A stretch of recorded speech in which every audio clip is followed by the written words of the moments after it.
Hello everyone and welcome back to Dragoonster. Sorry for missing last week, but there are a few reasons why I didn't actually do anything. Well, I hadn't done anything, so I didn't record. And the reason I hadn't done anything is because this stupid poly cement thing was blocked. So, you got the, oh dear, I've bent it. You got this kind of precision pointy thing. But because it's so thin, it gets clogged really easily. So I've had a few times where I've managed to unclog it just by poking it with a little needle and going a little way. But I think it's somewhere in the middle is the blockage. And one thing people said is if you hold it upside down for a while, the glue actually kind of dissolves any blockages, even if it's made by the poly cement kind of drying out or whatever. But I left it like that for like 2 days, and it didn't work. So it didn't do anything. So I didn't have any glue, so I couldn't do any gluing or assembling of things. So I got one of these wee tubes, which is what I used to have many years ago when I did 40k and Warhammer Fantasy. I had this kind of glue, which is, while it's less precise than that one, it's also, because it's got like a much bigger kind of lid, much bigger kind of like nozzle at the top, rather than that little kind of almost like a pin width.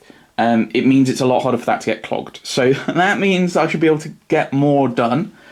Now I've not been doing any. I didn't really do much with the Napoleonics, although I did get all of these red, all this bit of red for the this unit of Hanoverians done.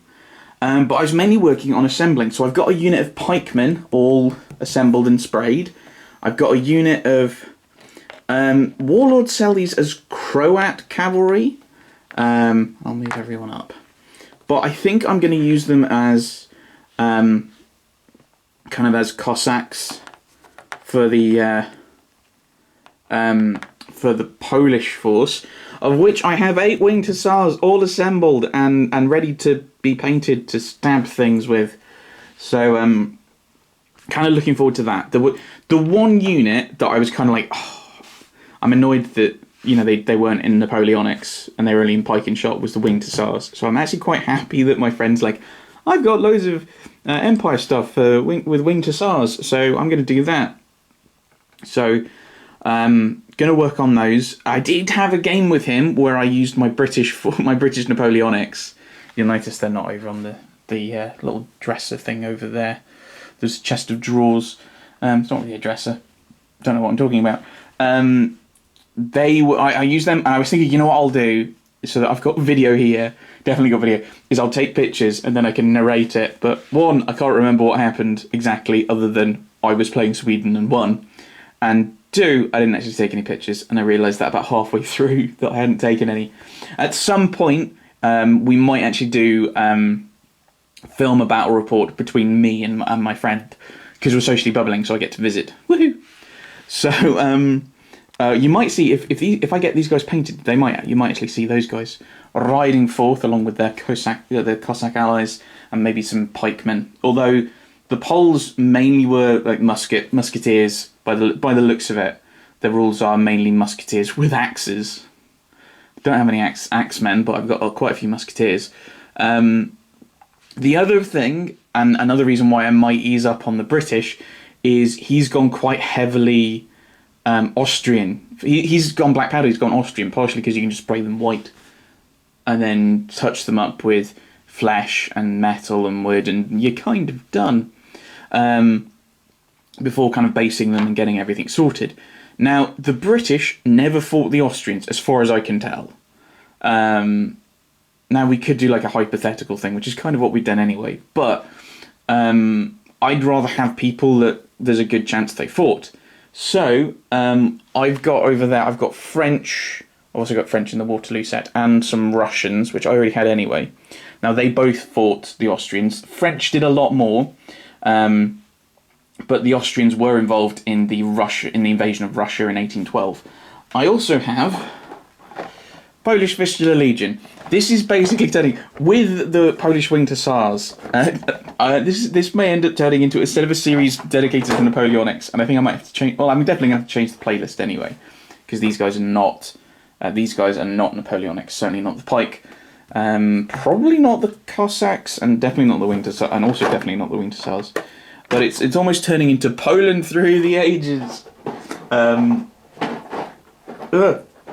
I mean, maybe Britain as well, because I do have some pike and shot, which is the English Civil War.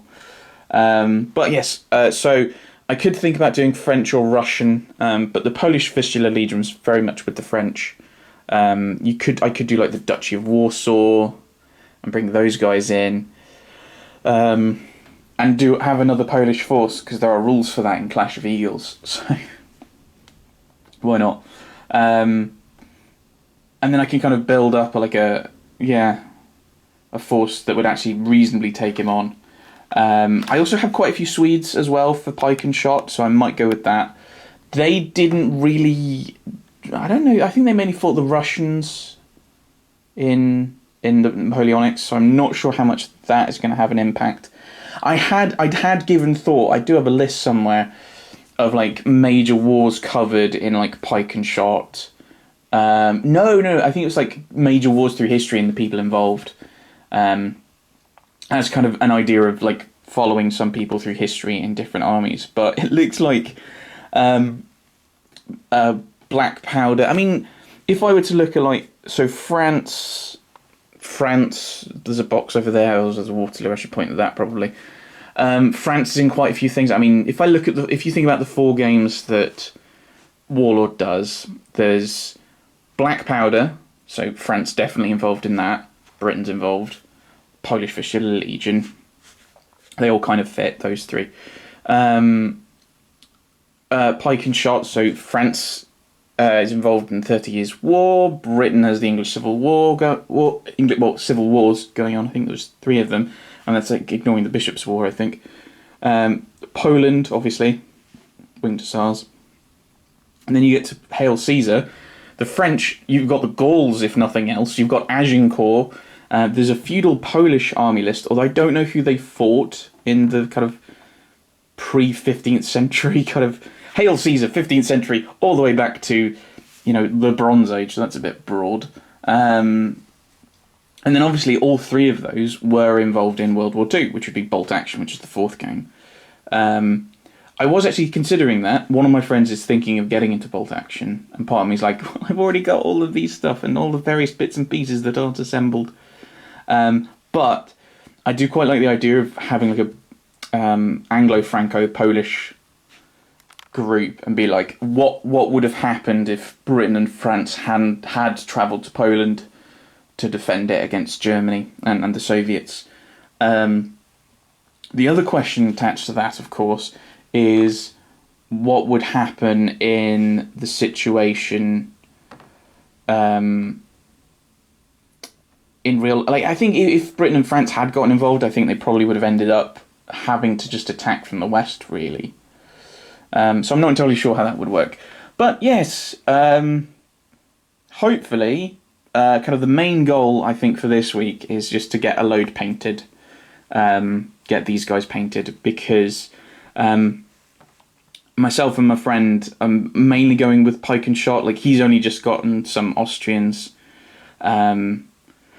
So, I mean, we may do some Austro-British conflict. You could always say that, these are Austrian units that have been pulled into the French forces in Spain or something. You can always come up with some kind of weird background. It is one of the benefits of science fiction and fantasies. You don't actually need a reason for why these guys are fighting. There isn't really much background you need to follow. But I think it might be good just to work on getting some French done. Just so there's more kind of sensible fights going on.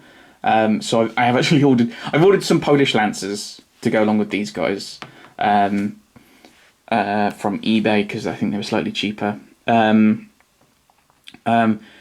Bolt Action, like Warlord, they've got Polish Lancers for World War II, but I don't think they actually used them. I mean, if they did, I'd be really tempted with just like Polish Lancers through the years. And I don't know why. I get these odd kind of quirks and obsessions with certain things, and just Polish lenses at the moment. Yes, so next time I think the goal is to get a load of these guys painted. Ideally, it'd be really nice to get all of these done, but I think if I'm being sensible, if I'm being reasonable with myself, with other bits I need to get done, I don't think I'm going to get the Polish Hussars completely done, or even the Cossacks.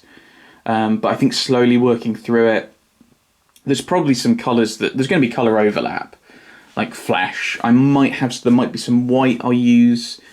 The Lancers are red, so if those guys need another coat, there's some overlap with colours.